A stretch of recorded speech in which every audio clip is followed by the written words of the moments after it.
Okay. Yes. तो जय हिंद जय भारत मेरे बच्चों। आज मैं बात कर रहा हूं अपना जो लास्ट हमारा वीडियो था बायोट-सैवर्ट लॉ, उसके ऊपर डेरिवेशन तो हमने डिस्कस की थी। आज हम लोग बात करेंगे उसके क्वेश्चंस के ऊपर, राइट। तो इसमें कुछ में जेई के क्वेश्चन, कुछ नीट के, और as per the new syllabus किस तरीके के क्वेश्चन आ सकते हैं उनके बारे में मैं डिस्कशन करूंगा, क्योंकि जो सिलेबस चेंज हुआ है ना, उसको हमारे को बड़ा इम्पोर्टेंट है उसको समझना कि सिलेबस जो चेंज हुआ है उसमें क्वेश्चन किस तरीके के आ रहे हैं। अब डायरेक्ट फॉर्मूला बेस्ड या बहुत लंबी मैथमेटिकल कैलकुलेशन बेस्ड क्वेश्चन नहीं आ रहे हैं। आजकल क्वेश्चन का पैटर्न भी चेंज हो गया है, और साथ में डेरिवेशंस का जो पहले बहुत ज़्यादा सा रोल होता था पेपर में, वो भी अब नहीं आता है, ठीक है।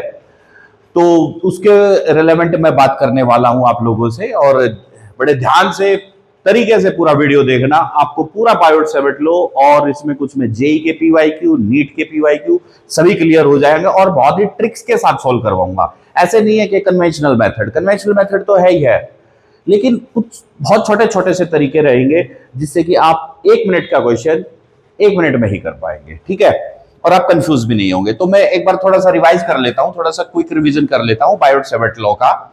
तो देखो, बायोट-सैवर्ट लॉ हमने जब डिस्कशन किया था तो मैंने आपको बताया था कि बच्चों, बायोट-सैवर्ट लॉ मैग्नेटिक फील्ड की स्ट्रेंथ को कैलकुलेट करने के लिए ये हमारा लॉ इस्तेमाल होता है, या इसको पढ़ा जाता है, यूज किया जाता है। ये कहता क्या है? ये हमारे को ये बताता है कि अगर कोई भी करंट एलिमेंट है जिसमें आई करंट इस तरीके से जा रहा है और डीएल अगर इसकी लेंथ है, डीएल इसकी लेंथ है, तो इससे कोई भी दूरी पर, आर दूरी पर अगर हम एक पॉइंट पी ले ले, तो इस पॉइंट पी के ऊपर क्या मैग्नेटिक फील्ड स्ट्रेंथ होगी अगर ये थीटा एंगल बना रहा है, ठीक है। तो हमें पता था कि भाई जो डीबी है वो प्रोपोर्शनल टू आई है, डीएल है, और inversely proportional to square of distance है। जब इन सभी को इकट्ठा कर देते हैं तो मैग्नेटिक फील्ड की strength proportional to I D L sine theta divided by R square आती है, ठीक है। यहाँ पर आप प्रोपोर्शनल टू साइन एंगल भी ले लीजिए, क्लियर। तो D B proportional to I D L sine theta by R square होता है। अब यहां से अगर मैं प्रोपोर्शनलिटी को हटा करके इक्वलिटी को लेके आऊं, तो उसके लिए मुझे कांस्टेंट डालना पड़ेगा, और कांस्टेंट के होगा, उसकी वैल्यू होती है mu not upon 4 pi, which is equal to 10⁻⁻⁻⁷ tesla metre per ampere, ठीक है। तो यानी कि हम यहां पर डालेंगे म्यू नॉट अपॉन 4 पाई, तो डीबी की वैल्यू हो गई mu not upon 4 pi I D L sine theta by R square. और अगर इसको वेक्टर फॉर्म में हमें लिखना है तो ये हो जाएगा mu not upon 4 pi I D L cross R cap upon R square.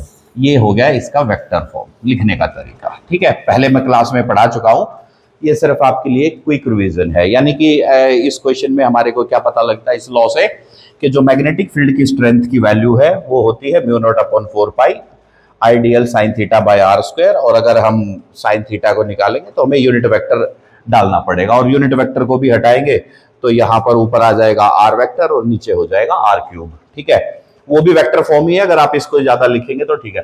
देखो, आजकल जो नया सिलेबस है ना, उसमें आपसे हो सकता है कि पूरा बायोट-सैवर्ट लॉ ना पूछे, वो सिर्फ आपसे इसका ये वेक्टर फॉर्म का भी फॉर्मूला पूछ सकते हैं, क्योंकि आज के पेपर में अभी जो पैटर्न है जो फॉलो हो रहा है, उसकी खासियत यही है कि आपसे पूरा क्वेश्चन, पूरा लॉ नहीं पूछा जाएगा, आपकी मैथमेटिकल नॉलेज आपकी चेक नहीं करी जाएगी, आपकी सिर्फ फिजिक्स की नॉलेज चेक करी जाएगी। कि आपको बायोट-सैवर्ट लॉ तो आपको याद है, क्योंकि हर बच्चे को याद हो जाता है, कोई बहुत बड़ी बात नहीं है, लेकिन वेक्टर फॉर्म बहुत कम बच्चों को याद होती है। तो आपको इसके ऊपर ध्यान रखना है, या इसके ऊपर भी ध्यान रखना है, और इस तरीके से हम लोग जो है ये बात समझ लेते हैं। अच्छा, इसका एक और आपको मैं इंटरेस्टिंग फैक्ट बता देता हूं कि ये साइन थीटा एंगल क्यों आता है। बच्चों को बड़ा कंफ्यूजन होता है कि सर ठीक है, डीएल एलिमेंट भी हो गया, आई भी हो गया, ये कांस्टेंट आ गया, आर स्क्वायर है, फील्ड है, तो inversely proportional to square of distance होता है, फिजिकल फिनोमेना है, बट साइन थीटा क्यों है? देखो बच्चों, अगर एलिमेंट में लूंगा तो इस तरीके से मेरा एलिमेंट आ गया। अब इससे जो मैग्नेटिक फील्ड होगी वो होगी इस नेचर की। अब आप यहां से तो फील्ड निकाल रहे हो, ये तो बात आपकी आ गई, लेकिन अगर आप इस एंगल यहां पर या यहां पर कहीं भी फील्ड निकालेंगे तो आपको इसे ज्वाइन करना पड़ेगा और थीटा एंगल ये हो जाएगा। तो अब साइन थीटा क्या होता है? Perpendicular by hypotenuse. ठीक है, तो अब आपको पता है कि अगर मान लीजिए कि इस तरीके से अगर एक हमारा ट्राइंगल बनता है और यहां पर अगर थीटा है तो भाई सीधी सी बात है, तो परपेंडिकुलर हमारा ये हो गया, हाइपोटेन्यूज हमारा ये हो गया। तो इन दोनों की रेशियो को निकालने के लिए हम लोग साइन एंगल का इस्तेमाल करते हैं। ये हमारा एक ज्योमेट्रिक कॉन्सेप्ट है, आप इसको ऐसे भी ले सकते हो, यहां से ऐसे, ठीक है ना।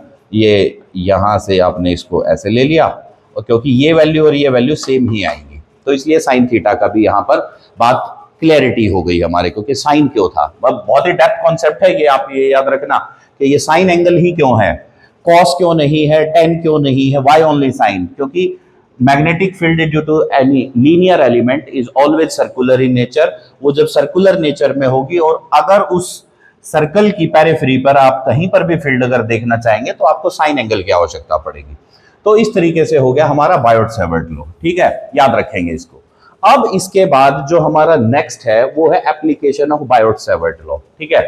अब देखो बेटा, इसमें सिलेबस में हमारे पास डेरिवेशन के पॉइंट ऑफ व्यू से सिर्फ एक ही डेरिवेशन बचती है और वो होती है magnetic field due to circular loop, that is magnetic field due to circular loop, circular current loop. Okay, अब इसको समझते हैं ये क्या है। यानी कि अब आपके पास ये एक सर्कुलर लूप है, ठीक है, इसका मैं रेडियस कैपिटल आर ले लेता हूं, ये इसका सेंटर हो गया। अब आप समझेंगे कैसे, तो देखो मैं इसको एक रिंग की हेल्प से समझाता हूं। So this is our loop, okay, आप देख पा रहे हैं इसका रेडियस तो यहां तक है और जहां पर आपको ये चौक दिखाई दे रहा है, so this is our axis, ये हमारा एक्सिस बन गया। हमें इस एक्सिस के किसी भी एक पॉइंट के ऊपर इस पॉइंट पर, इसके इस एक्सिस पर कहीं पर मैग्नेटिक फील्ड निकालनी है, ठीक है। तो वो मैग्नेटिक फील्ड हमारी कितनी होगी वो हमारा मेन कंसर्न हो जाता है। तो मान लीजिए कि यहां से x दूरी पर हमने ये फील्ड ले लिया। अब देखो, अगर मैं यहां पर राइट हैंड रूल लगाऊं तो राइट हैंड रूल का मतलब क्या होगा कि सबसे पहले तो मैंने लिया ये डीएल एलिमेंट, ठीक है। अब आप समझ के, अब बात को समझना, बहुत लॉजिकल बात बता रहा हूं मैं आपको। ये है लूप, ये है एक्सिस, इस एक्सिस पर हमारे को फील्ड कैलकुलेट करनी है, यहां कहीं भी फील्ड कैलकुलेट करनी है। हम लोग, हमारा जो मैटर ऑफ कंसर्न है वो यहां का है। अब अगर मैं इसको इस तरीके से रखूं, ये हो गया हमारा एक्सिस और ये हो गया लूप। अब देखना राइट हैंड रूल, ये राइट हमारा हैंड ऐसे जाएगा। अब अगर ये राइट हैंड हमारा ऐसे जाएगा तो इसका मतलब जिधर हमारा थंब है ये तो होगी एलिमेंटल लेंथ डायरेक्शन, हम लोग कह सकते हैं, क्योंकि करंट की डायरेक्शन हम इसमें लेंगे। तो मान लीजिए करंट हमने इसमें एंटी क्लॉकवाइज ले लिया, क्योंकि एंटी क्लॉकवाइज लेंगे तो फील्ड बाहर की तरफ आएगी, ठीक है। तो इसका मतलब यहां से जो एलिमेंटल लेंथ है, जो ये स्मॉल लेंथ है, इसकी लेंथ हमारी थंब के ऊपर आ गई इस प्रकार से। ये हमारे को क्लियर हो गया। अब इतना बड़ा हाथ तो आपको समझ नहीं आएगा, तो मैं इसको रिप्लेस कर देता हूं किसके साथ, इसके साथ, ठीक है। अब आप बात को समझना बड़े तरीके से कि यहां पर अगर ये है तो आप एक बात बताओ, एलिमेंट तो यहां है जो आपको ये स्टील दिखाई दे रहा है, and this is our field. तो ये इन दोनों के बीच का जो एंगल है वो कितना होगा, सरकमफ्रेंस के साथ एंगल बन रहा है यहाँ पर, वो आ गया 90 डिग्री, ठीक है। क्योंकि आप अगर इसको ऐसे करके देखेंगे तो आपको समझ आएगा कि सर सरकमफ्रेंस का और इस एक्सिस का जो एंगल है वो 90 है, लेकिन अगर हम इसको ऐसे भी करेंगे तो भी ये 90 ही रहेगा। अगर ये 90 ही रहेगा तो इस लाइन को हम ऐसे ले जाते हैं, this angle becomes phi is equal to 90 degree. Okay, same way यहां का भी एक एलिमेंट होगा अपोजिट डायरेक्शन, क्योंकि पूरा सर्कुलर है ना। तो वहां से अगर हम देखेंगे तो थीटा एंगल जो हमारा बन रहा है वो कहां बनेगा, इस तरीके से हमारे कंपोनेंट यहां से भी आ जाएगा dB और यहां से भी आ गया dB, यानी कि इधर वाला ये, ठीक है, लाइक दिस। ओके, ये हो गया थीटा एंगल। अगर ये थीटा है so this is also theta. तो डीबी के साथ ये हो गया dB cos theta and that is here dB sine theta. ठीक है, अब जो भी फील्ड इस पॉइंट पी पर आएगी, अब इसी प्रकार से अपोजिट में भी एक डीबी कॉस थीटा बन जाएगा। किस वजह से बनेगा? क्योंकि मैं दो एलिमेंट की कंसिडरेशन ले रहा हूं, एक ऊपर से और एक नीचे, यानी कि अपोजिट एंड में। अगर मैं इसको इस तरीके से देखूं तो यहाँ की और यहाँ की, लेकिन अगर मैं इसको हॉरिजॉन्टल प्लेन में देखूंगा तो भी मेरी फील्ड यहीं पर आएगी। इस तरीके से एलिमेंट मुझे अभी यही कंसीडर करने पड़ेंगे। तो इसमें कोई कंफ्यूजन की बात नहीं है, बड़ा ही सिंप्लीफाइड सा ये कॉन्सेप्ट है हमारा। ठीक है, तो इस तरीके से अब देखो डीबी कॉस थीटा कंपोनेंट, ये कॉस, ये दोनों कंपोनेंट एक दूसरे को कैंसिल कर देंगे, तो इनका इफेक्ट नलिफाई हो गया। तो इस पॉइंट पर लेट्स सपोज ये इस पॉइंट का नाम मैंने पी रख लिया, पी पॉइंट के ऊपर जो टोटल फील्ड आएगी वो आएगी integration of dB sine theta. कहां से कहां तक का इंटीग्रेशन करना पड़ेगा मुझे, ये बात मुझे ध्यान रखनी पड़ेगी। ठीक है, अब साइन थीटा तो आ गया। अब देखो यहां पर थीटा है तो ये भी थीटा है, और अगर मैंने इसको एक्स लिया तो ये हो गया आर। तो साइन थीटा की जो वैल्यू आएगी so that is R by R. Okay, and R is equal to root R square plus X square. Direct Pythagoras theorem लग रही है हमारी, R square plus X square. ठीक है, सो ये हो गया स्मॉल आर और साइन थीटा की वैल्यू आ गई। तो साइन थीटा को अगर मैं डालना भी चाहूं तो इस वैल्यू में डाल लेंगे आगे। अब आता है डीबी। अब डीबी किसके अकॉर्डिंग आएगा? डीबी आएगा बायोट-सैवर्ट लॉ के अकॉर्डिंग। तो बायोट-सैवर्ट लॉ तो अभी हम पढ़ के आए हैं, तो वो हो गया mu not upon 4 pi I D L sign. अब यहां बच्चे गलती करते हैं कि यहां थीटा ले लिया, सर फॉर्मूले में भी थीटा था। नहीं बेटा, वो थीटा था, लेकिन यहां जो थीटा है उसको रिप्लेस करेगा this phi angle, sine phi and divided by R square. तो यहां पर अब क्योंकि फाई हमारा 90 है, फाई हमारा 90 है, तो साइन 90 हमारा बन जाएगा 1, और जो magnetic field due to element होगी वो हो जाएगी mu not upon 4 pi I D L by R square. इस तरीके से हो जाएगी। इस फॉर्मूले को अब मैं यहां डाल दूंगा और इंटीग्रेट कर देंगे, कोई मुश्किल काम नहीं है। Mu not upon 4 pi I D L by R square into sine theta. अब यहां पर जो कांस्टेंट है उनका तो कुछ कर नहीं पाएंगे, सबको बाहर निकाल दो। तो म्यू नॉट अपॉन 4 पाई भी कांस्टेंट है, करंट भी कांस्टेंट है, साइन एंगल भी कांस्टेंट है बेटा, आर स्क्वायर भी, और ये हो गया डीएल। अब डीएल क्या हो गया? 2 pi R. So DL is equal to 2 pi R. Okay, तो मैग्नेटिक फील्ड जो है हमारी वो बन जाएगी mu not upon 4 pi I 2 pi R divided by R square into 2 pi R किसका है? देखो इंटीग्रेशन ऑफ डीएल में यहां लिख रहा हूं 2 pi R. Okay, so this is the value of 2 pi R. अब यहां से हमारे को एक बात समझनी है कि अगर ये वैल्यू 2 पाई आर है तो साइन आर की वैल्यू मैंने यहां लिख दी है आर बाय आर। तो अगर मैं इसको आर अपॉन आर करूंगा तो ये इसको कर देगा cube, so it will become R cube. अगर ऐसा हो गया तो फॉर्मूला बन गया mu not upon 4 pi 2 pi into I into R square divided by R cube का फॉर्मूला वहां से उठा के डाल दो, R square plus X square की पावर 3/2। तो ये हो गया हमारे पास मैग्नेटिक फील्ड का फॉर्मूला, बहुत ही इंटरेस्टिंग वे में। तो क्या फॉर्मूला बनेगा? Mu naught upon 4 pi 2 pi I R square upon R square plus X square की पावर 3/2। ये हमारा फॉर्मूला बन गया। बहुत इंपॉर्टेंट फॉर्मूला है। अगर मैं इसको n नंबर ऑफ टर्न्स के लिए करता हूं तो मुझे इसी फॉर्मूले में n को मल्टीप्लाई करना पड़ेगा। So that becomes 2 pi I R square n divided by R square plus X square की पावर 3/2। ये हो गया हमारे पास फॉर्मूला। ठीक है, अब ये जो फील्ड है ये कहां पर है? ये तो यहां पर है, ठीक है, यहां पर है। हमें अगर फील्ड में कुछ भी वेरिएशन करनी पड़ेगी, फंडामेंटली आप इस फॉर्मूले को याद रखेंगे, ठीक है।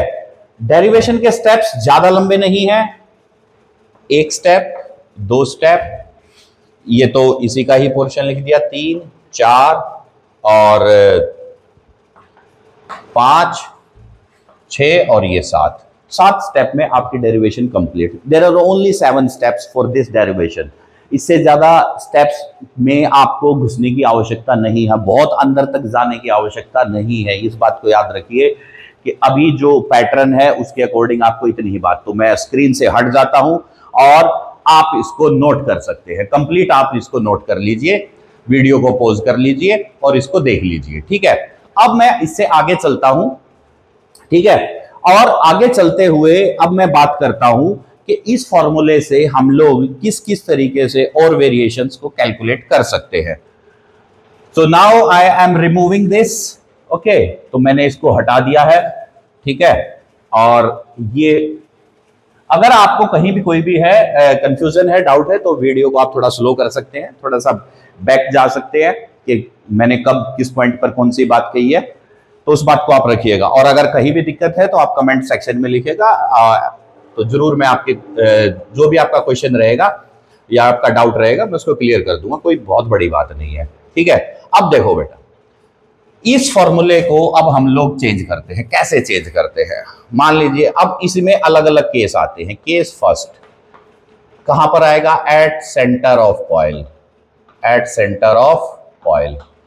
कॉइल का सेंटर कहां है, so this is the coil and here it is its centre. यहां पर फील्ड है। अब यहां अगर फील्ड होगी तो x तो हो जाएगा 0, क्या हो जाएगा, x 0 हो जाएगा, x 0 हो जाएगा। क्यों, क्योंकि ये हमारा x था, तो ये 0 हो गया तो ये पॉइंट आ जाएगा ना, यहां पर हम है, लेकिन रेडियस तो हमारा कैपिटल आ रहा है, ओके।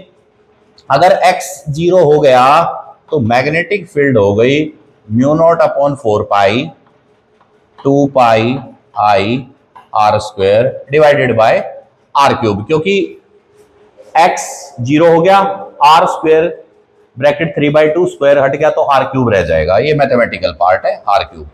ऊपर की पावर हट जाएंगी तो फॉर्मूला रह गया μ0/4 2 पाई I/r, ठीक है। ये हमारा फॉर्मूला बन जाएगा किसके लिए, एट सेंटर, एट सेंटर। अब देखना बच्चों, स्टूडेंट्स क्या करते हैं कि इस फॉर्मूले को सिंप्लीफाई कर लेते हैं, या बहुत सारे टीचर्स जो है ना इसको सिंप्लीफाई करा के क्या करवा देते हैं, 2 पाई से 4 पाई को काट दिया और उसको बोल देते हैं μ0I/2r कि भैया magnetic field at the centre ये हो जाएगी।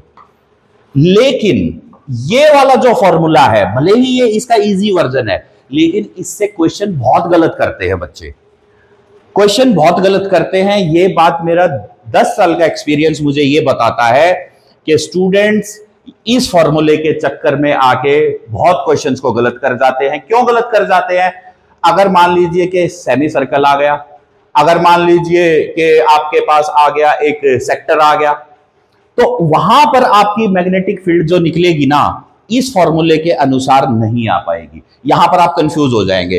तो मेरा सजेशन आपको यही है कि आप इस फॉर्मूले को याद रखें, μ0/4 क्योंकि बायोट-सैवर्ट लॉ में μ0/4 तो रहेगा ही रहेगा, मल्टीप्लीकेशन 2 पाई I/r का है, ठीक है।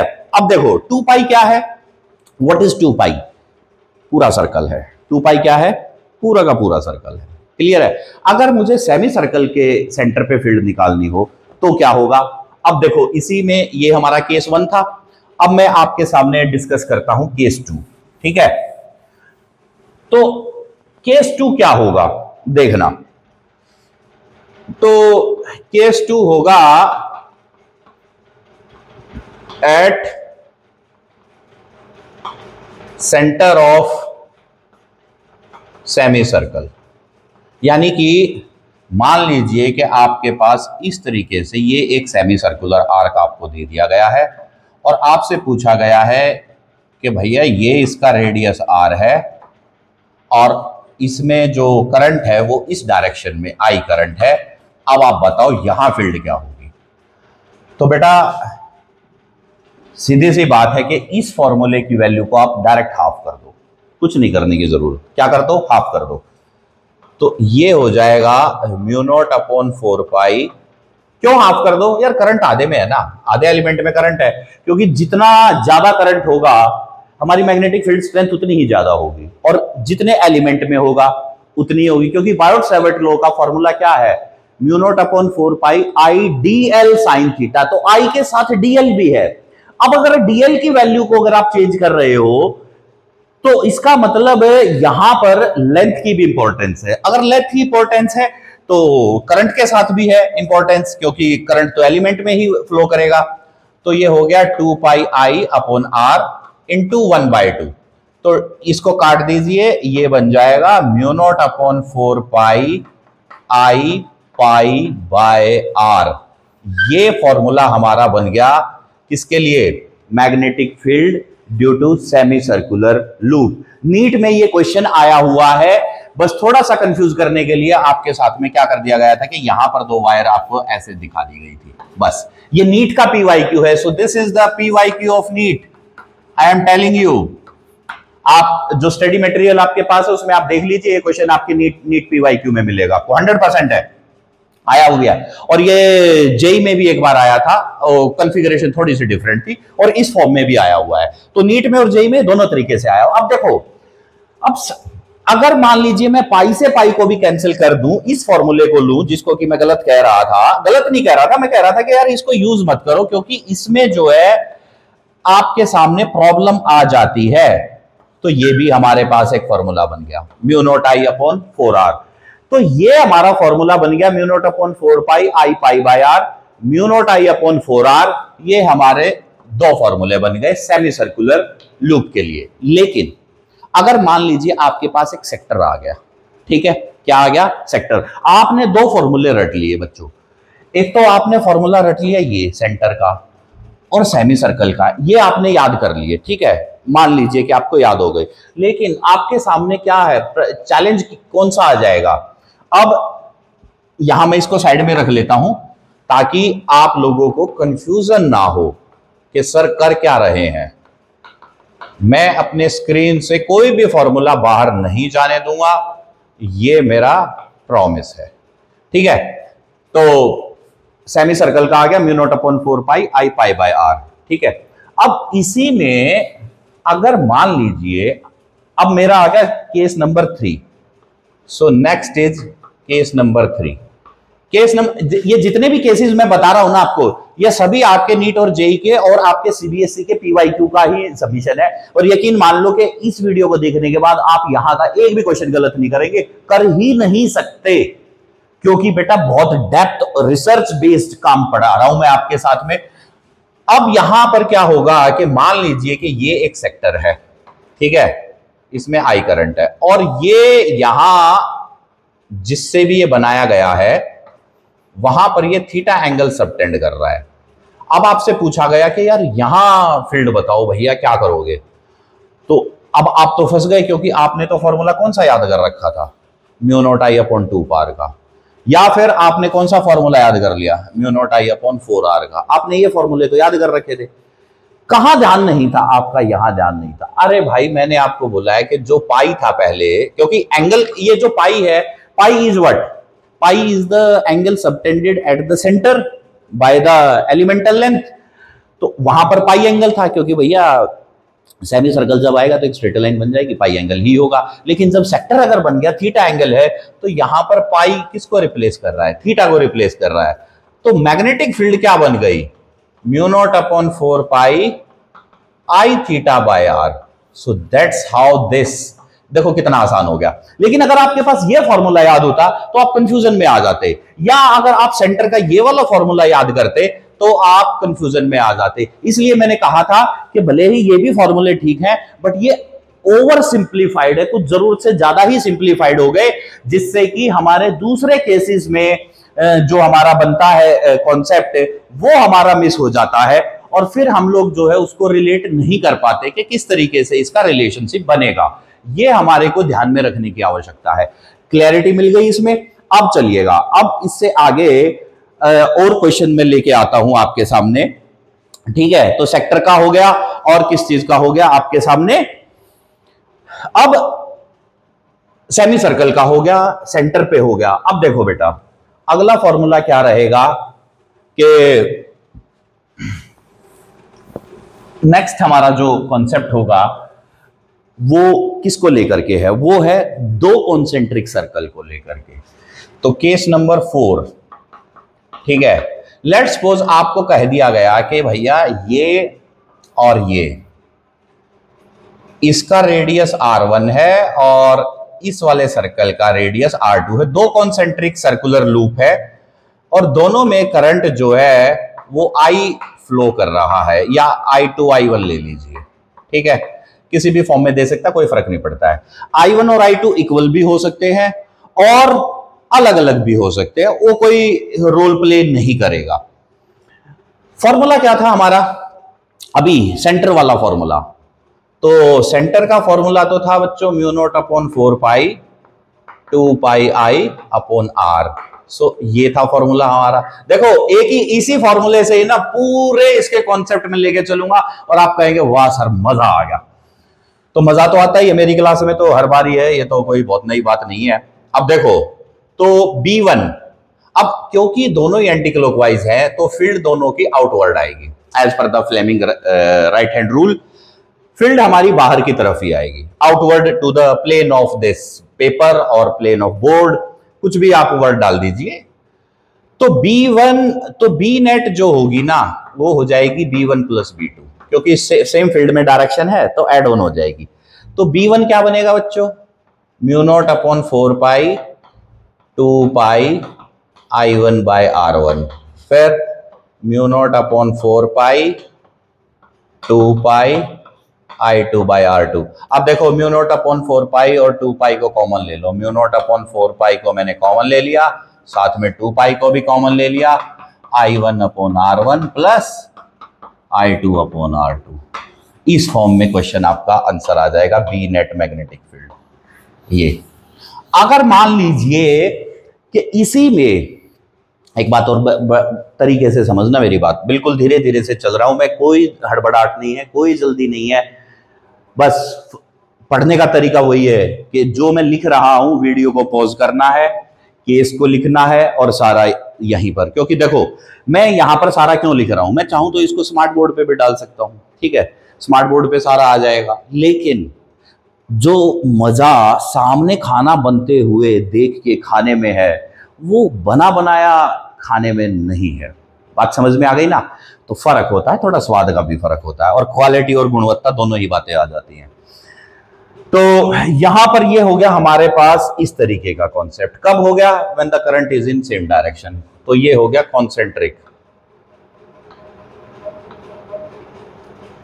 कॉन्सेंट्रिक लूप, ठीक है, करंट की डायरेक्शन ये थी।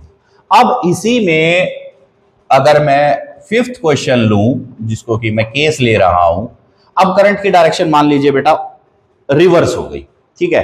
रिवर्स कैसे हो गई कि एक में तो मैंने छोड़ दिया एंटी क्लॉकवाइज और दूसरे को करंट को कर दिया मैंने क्लॉकवाइज, ठीक है। तो एंटी क्लॉकवाइज को तो हम बाय द रूल पॉजिटिव ही लेते हैं, ठीक है। अब यहां पर ये हो गया I2 R2 और ये हो गया R1, ठीक है, इस तरीके से।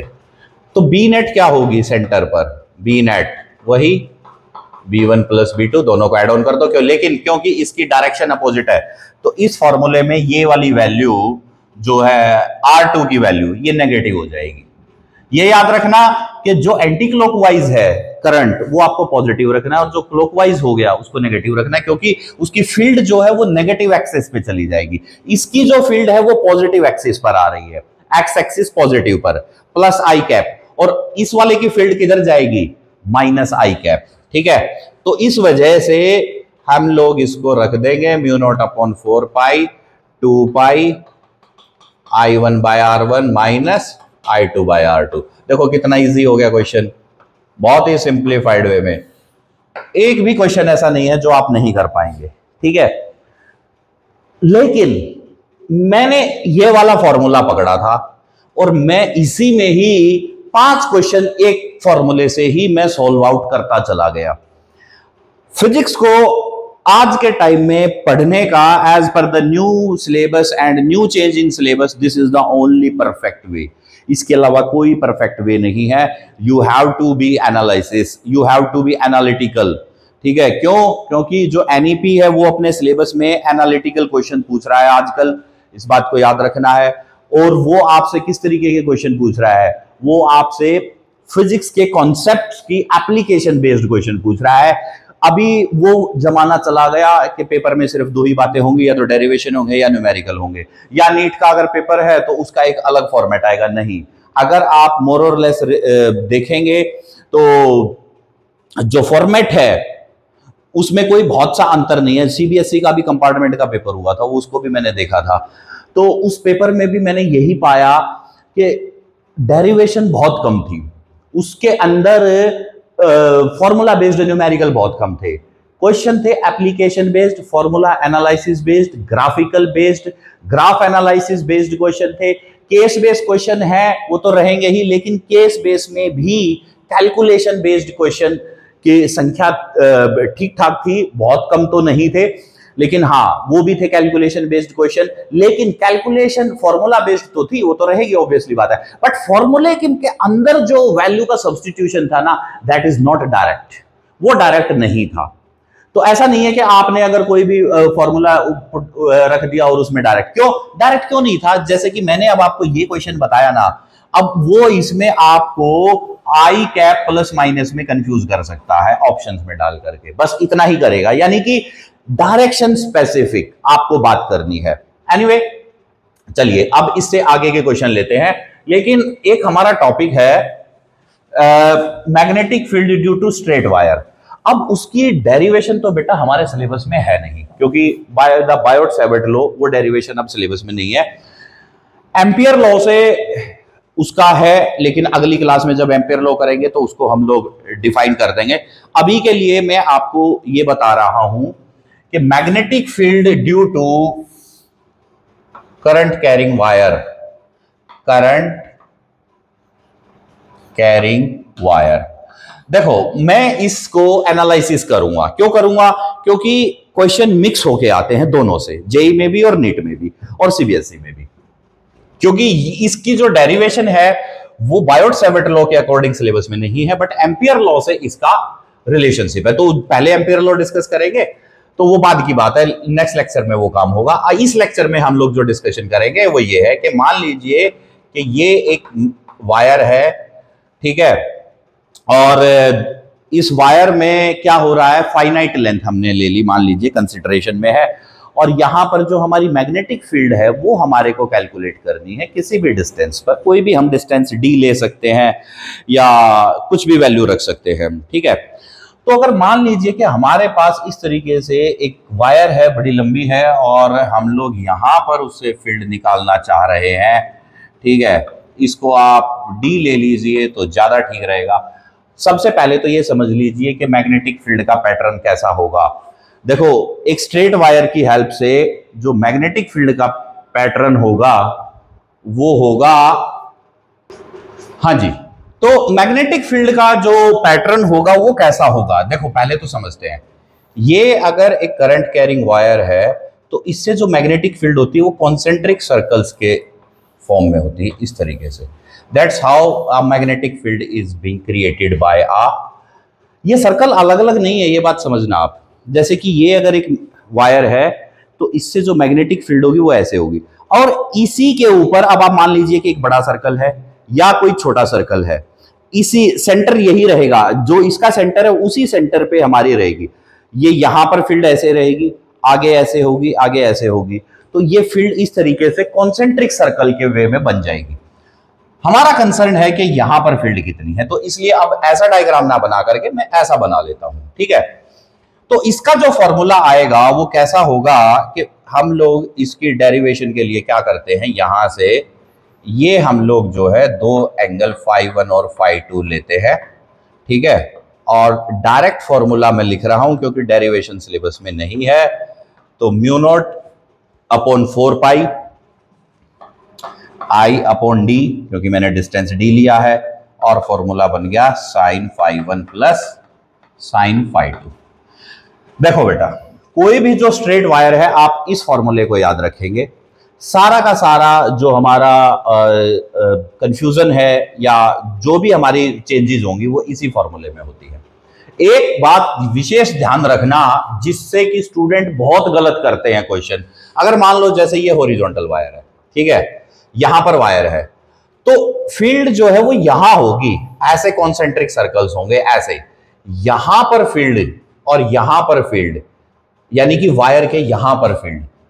अब आप ये पॉइंट चाहे यहां ले लीजिए, यहां ले लीजिए, कहीं भी ले लीजिए, इस रीजन में field due to this wire, इस वायर की वजह से जो फील्ड होगी वहां जीरो आएगी। इसको आपको विशेष तौर पर याद रखना है, क्योंकि बच्चे बहुत गलत करते हैं इस कॉन्सेप्ट को मिस करने के बाद क्वेश्चंस, और इसी वजह से ये इस प्रकार के और इस तरीके के क्वेश्चंस हमारे। एक मिनट रुको यार, कुछ अर्जेंट मैसेज आ रहे हैं, एक बार देख लेता हूं मैं कहाँ क्या हो रहा है। ओके चलो, तो क्या होगा कि यहां पर इस तरीके से जो है ये वाले पॉइंट आपने कंसीडरेशन में ले लेने हैं कि भाई किस तरीके से ये होगा, ठीक है। अब देखो, अगर मान लीजिए कि मेरी वायर फाइनाइट लेंथ पर है, ये तो है infinite length, so this is for infinite, ठीक है। अगर मैं फाइनाइट भी ले लूं तो फाई वन और फाई टू को मैं अगर फाई एंगल ले लूं, ठीक है, कहां पर ले लूं मैं, फाई एंगल ले लेता हूं, कहां पर, for finite length, for finite length, ठीक है। मेनली आपके जो क्वेश्चंस होंगे ना, वो एक एंड तो फाइनाइट कंसीडर हो जाएगा और दूसरा इनफाइनाइट भी हो जाता है, क्वेश्चन उस तरीके के भी आते हैं। तो हमारे को जो है ना पूरा फोकस करना है कि ये क्या मामला है, ठीक है। अगर देखो मैंने एंगल फाई ले लिया तो sine phi plus sine phi two sine phi, तो फॉर्मूला अब कैसे हो जाएगा, mu not upon 4 pi I upon D two sine phi, so that is mu not upon 4 pi 2i by D into sine phi. और sine phi की value कैसे आ सकती है, देखो साइन फाई की वैल्यू निकालना हमारे लिए कोई बहुत बड़ी बात नहीं है। कब बड़ी बात नहीं है, क्योंकि अगर मान लीजिए ये दोनों एंगल इक्वल है और फाइनाइट लेंथ है, तो फाइनाइट लेंथ तो एल हो जाएगी। अगर एल हो गई तो यहां से सेंटर से मैं यहां पर अगर लूंगा तो ये लेंथ मेरी जो है वो l बाई 2 हो जाएगी, और ये मेरा डिस्टेंस है d, और एंगल मेरा है यहां पर, तो मेरा साइन फाई एंगल क्या बनेगा, साइन फाई तो परपेंडिकुलर अपॉन, बोलो क्या बनेगा, perpendicular upon hypotenuse p by h, क्योंकि एंगल तो इससे मेजर हो रहे तो बेस, तो l by 2 upon this value hypotenuse, तो ये वाली वैल्यू बन जाएगी l by 2 upon D square plus l by 2 का होल स्क्वायर का रूट, ठीक है। ये हमारा साइन फाई आ जाएगा इस फॉर्मूले के अंदर। ये फॉर्मूला कब होगा, फाइनाइट लेंथ के लिए, फाइनाइट लेंथ के लिए कब, जब हमारे दोनों एंगल फाई है, ठीक है। इसको आपने याद रखना है और इसके ऊपर आपने काफी सारे क्वेश्चंस की प्रैक्टिस कर लेनी है, ठीक है। अभी मैं इसी में बता देता हूं, एक और इसमें केस बनता है, ठीक है। आई होप कि ये फॉर्मूला आपको क्लियर हो गया होगा, क्योंकि मैं डायरेक्ट इसको डिस्कशन पे ले रहा हूं, इसके ऊपर मुझे प्रॉब्लम डिस्कस करनी है। तो ये मैंने पॉइंट ले लिया, इसके साथ में साइन फाई ले लिया, इसको यहां डाल देंगे तो ये कन्वर्जन में आ जाएगा, और ये हमारे पास एक फॉर्मूला बन गया, ठीक है। अब इसमें क्वेश्चन किस प्रकार से आते हैं, देखो अगर मान लीजिए कि वायर है और यहां से आपको इस पॉइंट पे फील्ड निकालनी है, ठीक है, एक एंड से, अब दूसरा एंड तो बहुत दूर चला गया ना, तो जब आपके पास अगर यहां पर अगर कोई भी एक एंड अगर होगा तो ये याद रखना एक एंगल तो बन जाएगा लेट्स सपोज पाई बाई 2 और दूसरा फाई एंगल बन जाएगा 0, क्योंकि इनफाइनाइट हो गया, वो तो एंगल बनाएगा ही नहीं, ठीक है। तो उस केस में आपको क्या करना है, अब साइन 90 की वैल्यू क्या होती है, बोलो, क्योंकि फॉर्मूला तो ये है mu not upon 4 pi I upon D आप sine pi by 2 plus sign 0। तो साइन पाई बाय 2 कितना होता है? 1 होता है। ठीक है, क्या होता है? 1 होता है। क्या होगा? 1। तो मैग्नेटिक फील्ड क्या हो जाएगी? Mu not upon 4 pi I upon D. इस तरीके से ये फॉर्मूला हमारे लिए बड़ा उपयोगी है और बहुत ज्यादा है, लेकिन इसकी कंडीशन क्या है? So which case is this? This is the for कि हमारे पास एक वायर है जिसमें से करंट आई जा रहा है और हमें मैग्नेटिक फील्ड निकालनी है उसके एक एंड के नजदीक, यहां पर डी डिस्टेंस पर। तो उसका फॉर्मूला ये है। और हालांकि हम लोग जो है इसी को ही समझ लेते हैं कि भाई यही हमारा मेन फॉर्मूला बन गया मैग्नेटिक फील्ड को लेकर के, जबकि कई तरीके के बनते हैं। क्योंकि अगर मान लीजिए कि अगर एक वायर है, अब देखना इसी में अगली एक वेरिएशन क्या है? वो वेरिएशन ये है कि अगर एक वायर है और वायर किस तरीके से है? इनफाइनाइट लेंथ है। तो यार इनफाइनाइट लेंथ अगर होगी तो φ1 φ2 तो पाई बाय 2 हो गया फॉर इनफाइनाइट लेंथ।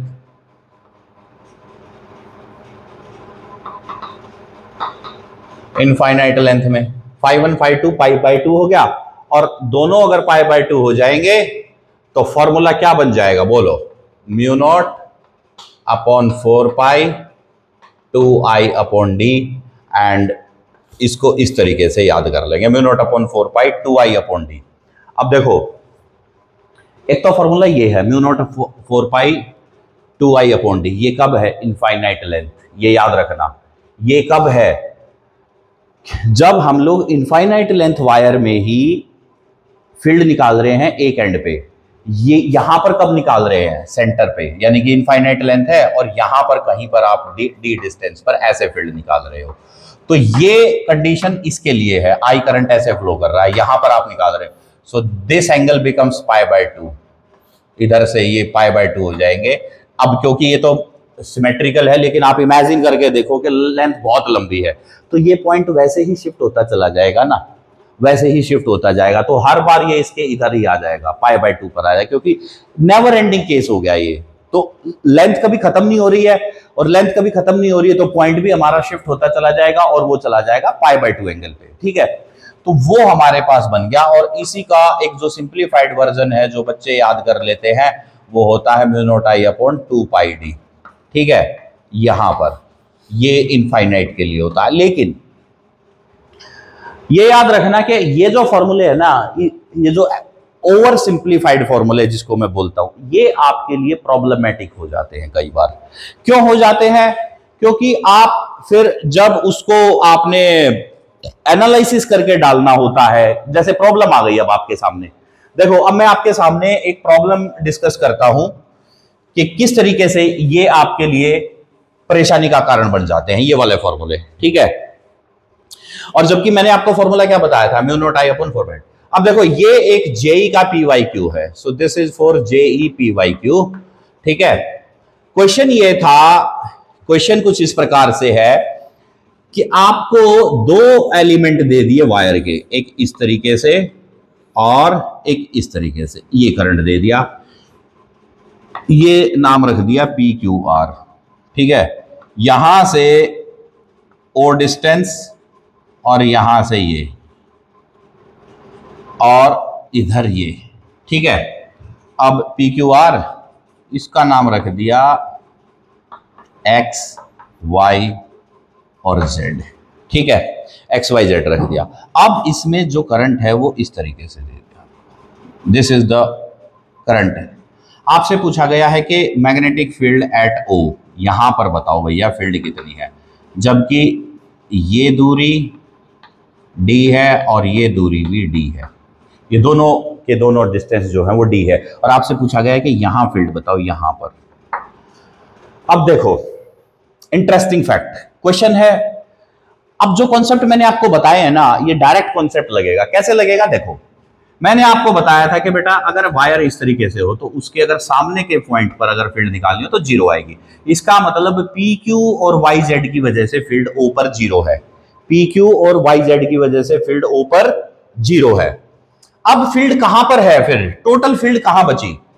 ओ के ऊपर फील्ड आएगी सिर्फ क्यू आर और एक्स वाई से। अब ये कौन सा केस है, इसको आप देखो, इनफाइनाइट लेंथ वायर है और इसके इस एंड पर फील्ड आ गई, तो ये कौन सा केस आ गया, बताओ कौन सा केस आ गया? कंफ्यूजन में नहीं आना है।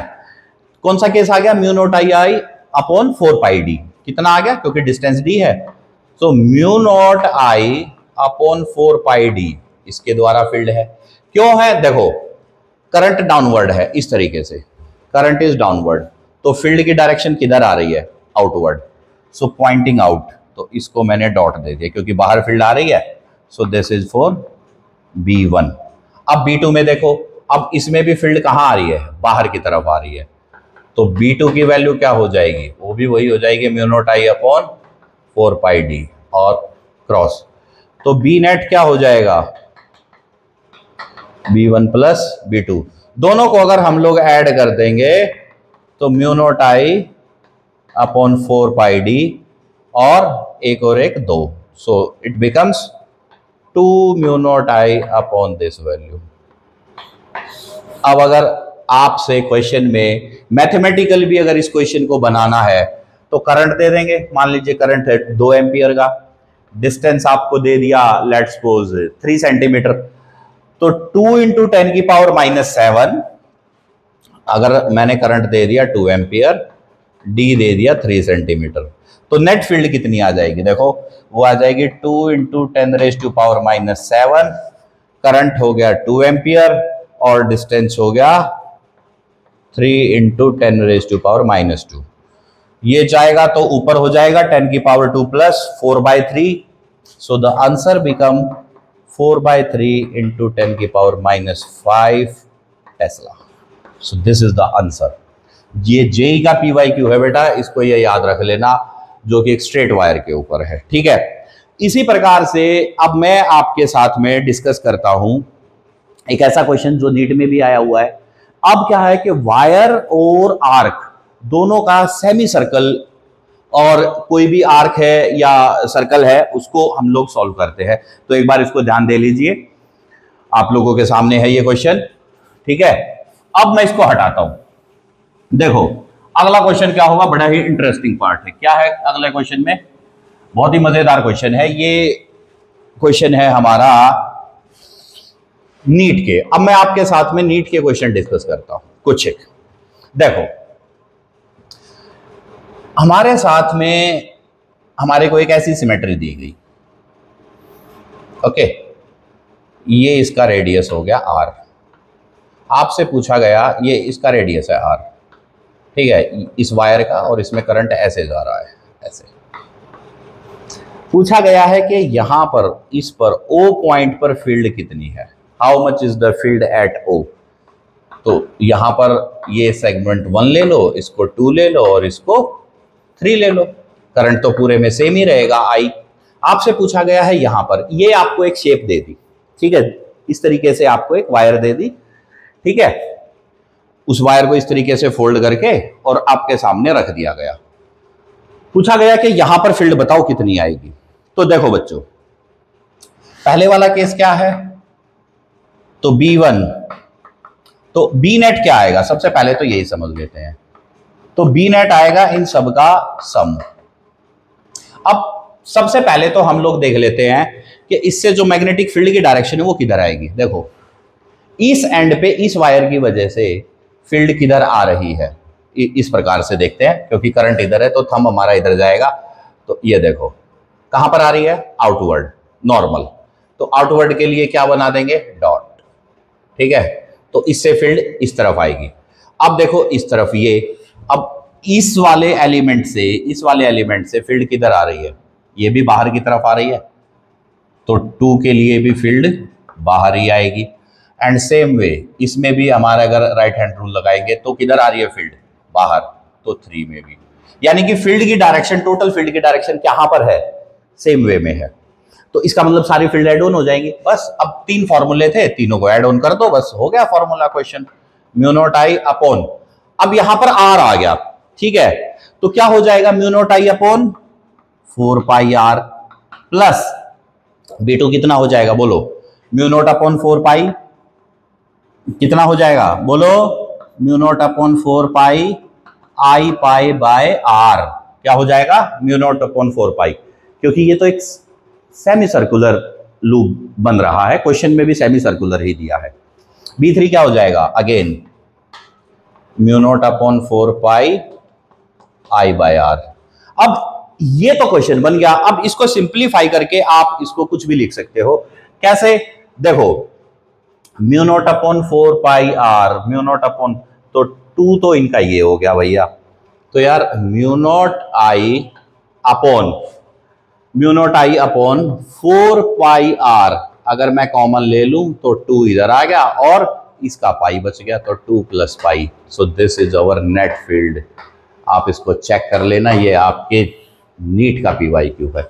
इतना इजी क्वेश्चन, देखो अगर आपके कॉन्सेप्ट क्लियर है तो क्वेश्चन 1 मिनट में ही होगा, ये श्योर है।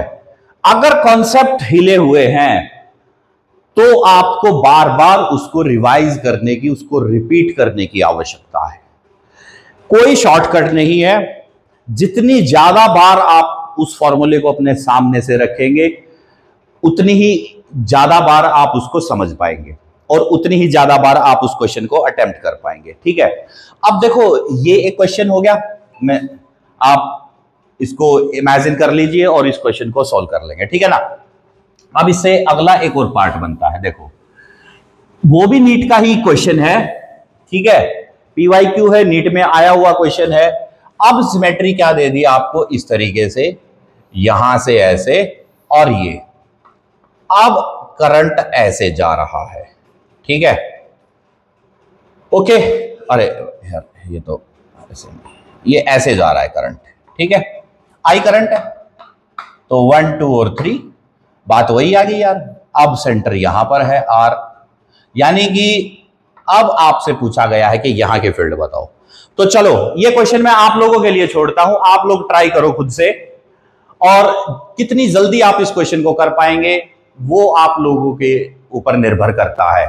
तो देखो फर्स्ट वाला क्या है हमारे लिए, मैं बोर्ड से हट गया हूं ताकि आप लोगों को क्वेश्चन क्लियर हो जाए, कोई कंफ्यूजन ना रहे। तो फर्स्ट पार्ट में हमारे पास क्या रहेगा, वही फॉर्मूला है, म्यू नॉट आई, तो B1 B2 और B3, B नेट आ जाएगा ना, बिल्कुल। तो पहले का क्या है, mu naught I upon 4 pi R, field किधर है, फील्ड तो वही है भैया, अगर करंट इधर आ रहा है तो फील्ड तो आउटवर्ड आएगी, यानी कि अब ये जो फील्ड है दिस इज लाइक दिस, ठीक है। अब मैं B2 को भी ऐड कर देता हूं, लेकिन अब B2 में क्या हो रहा है यार, अगर देखो अगर इसकी फील्ड अंदर आ रही थी तो यार इसकी फील्ड अब ऐसे की, इसकी तो बाहर आनी चाहिए, और वैसे भी अगर आप देख लोगे तो थंब डाउनवर्ड है, ठीक है, और अगर हमारा थंब डाउनवर्ड है तो हमारी जो फील्ड है उस वाले रीजन में कैसे आ रही है, आउटवर्ड, किधर आ रही है, बाहर की तरफ, ठीक है। तो क्या लिख देंगे, mu not upon 4 pi I pi by R, और ये क्रॉस, और B3 तो वही है भैया सेम, इसका तो बाहर ही आएगा, so mu not upon 4 pi I by R, और ये बन गया हमारा इस तरीके से। तो ये हमने बना लिए, अब सिंपलीफाई कर लो यार, इसको जो बाहर आ रहा है उसको पॉजिटिव ले लो, और जो अंदर जा रहा है, क्योंकि ये तो नेगेटिव एक्सिस पे हो गया ना क्रॉस, तो ये जो क्रॉस है, ये जो डॉट है, ये फील्ड की डायरेक्शन के लिए मैंने आपको बता दिया। अब यहां पर अगर आप देखेंगे तो mu naught I upon 4 pi R हमारे पास कॉमन आ गया।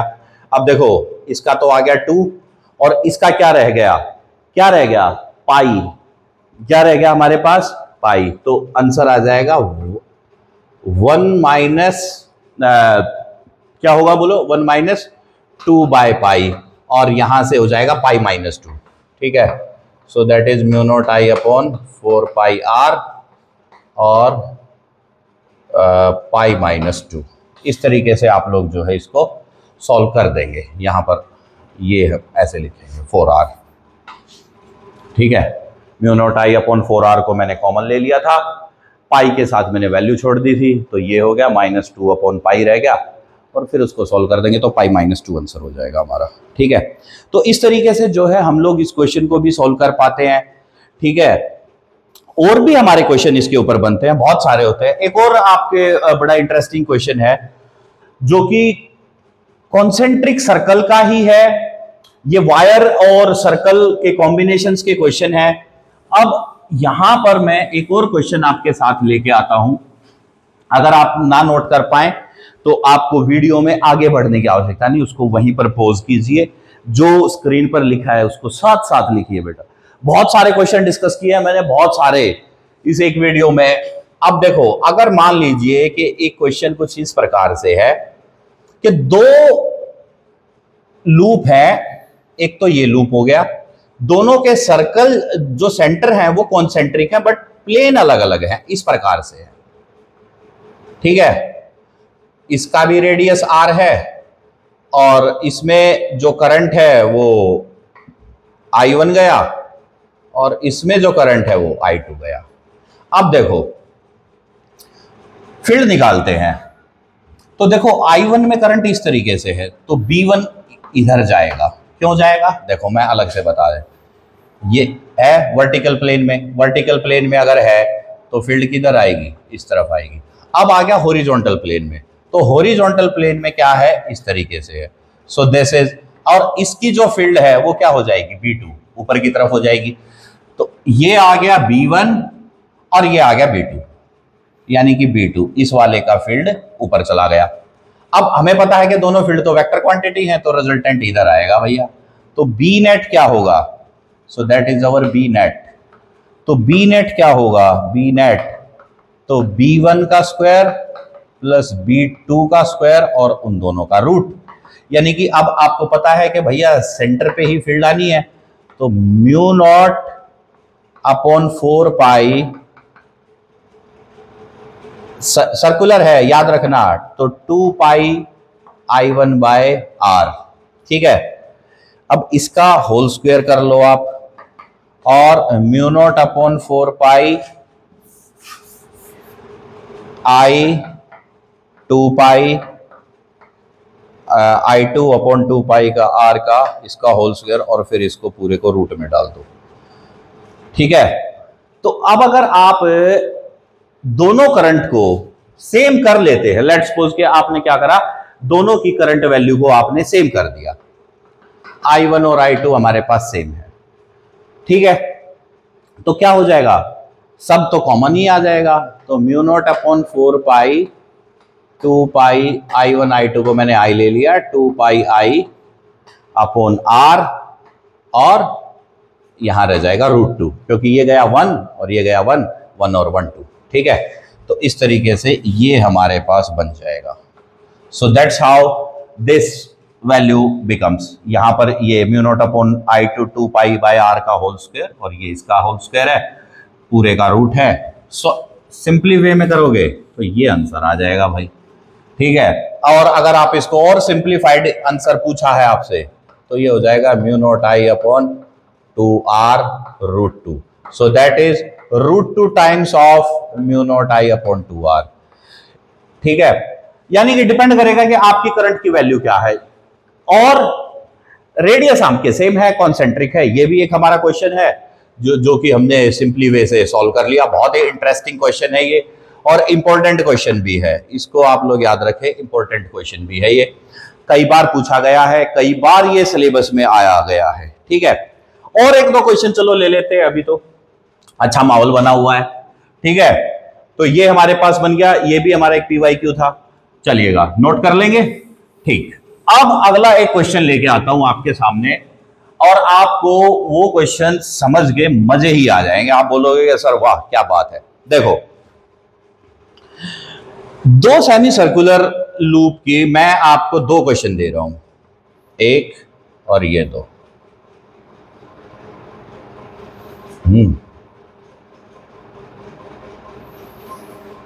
ऐसे, ठीक है, और इसमें लेट्स सपोज कि बेटा अब इसमें करंट कैसे जाएगा। देखो, अगर इसमें करंट ऐसे गया तो यहां से तो ऐसे आएगा और ये आएगा, ये है O पॉइंट, इसका रेडियस R1 है, इसका रेडियस R2 है। ठीक है, आपको बी नेट बतानी है एट O। ये क्वेश्चन आप लोगों के लिए छोड़ रहा हूं मैं। ठीक है, एक तो ये क्वेश्चन आ गया। दूसरा क्या आ गया, अब इसी को हमने थोड़ा सा वेरी कर दिया। कैसे वेरी किया, ये हो गया और ये हो गया, और यहां से ये हो गया और ये हो गया।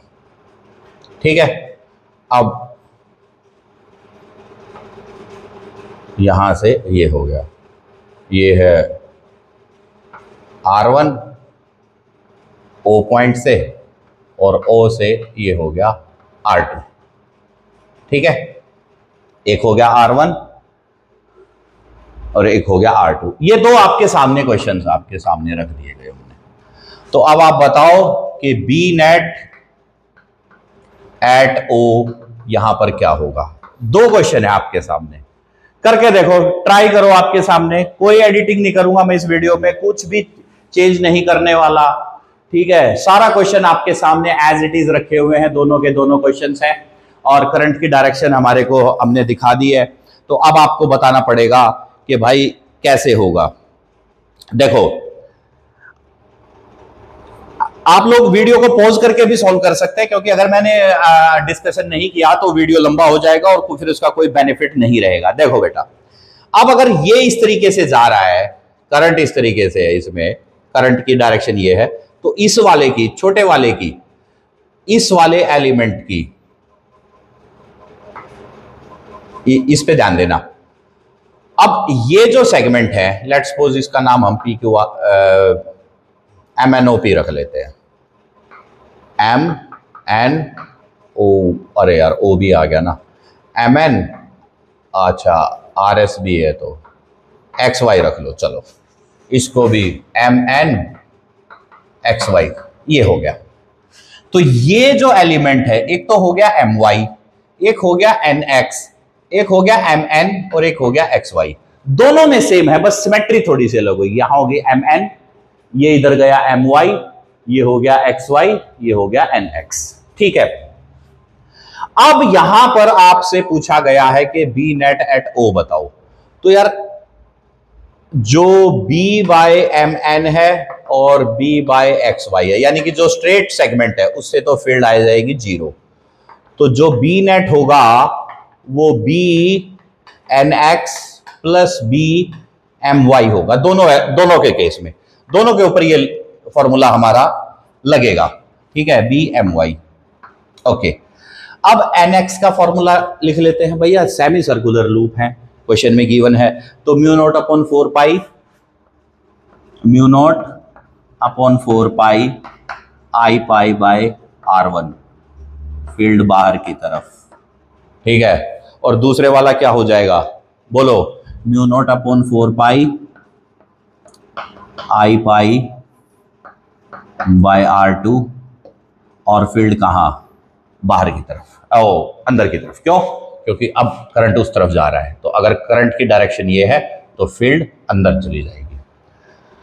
तो अब आप इसको जो है 1/R1 माइनस R2 कर दो, कॉमन लेकर के, बस क्वेश्चन हो जाएगा। तो यहां पर आप क्या करोगे, तो यहां अगर मैं इसकी बी नेट लिखूं तो mu not upon 4 pi I pi 1/R1 minus 1/R2। तो ये तो हो गया इसका फॉर्मूला, 1/R1 माइनस 1/R2। ठीक है, अगले वाले में बताओ यार, इसमें तो दोनों ही सेम डायरेक्शन में चले जाएंगे, दोनों ही क्रॉस में जाएंगे, तो इसमें तो ऐड ऑन हो जाएंगे, बस इसमें क्या हो जाएंगे, ऐड हो जाएंगे। तो इसका जब अगर इसकी डायरेक्शन, क्योंकि डिफरेंस डायरेक्शन का आएगा, करंट हमारा सेम है दोनों में, इसमें भी I करंट है और इसमें भी I करंट है, तो mu not upon 4 pi I पाई, ये मैंने रख ही लिया है, mu not upon 4 pi I pi 1/R1 plus 1/R2।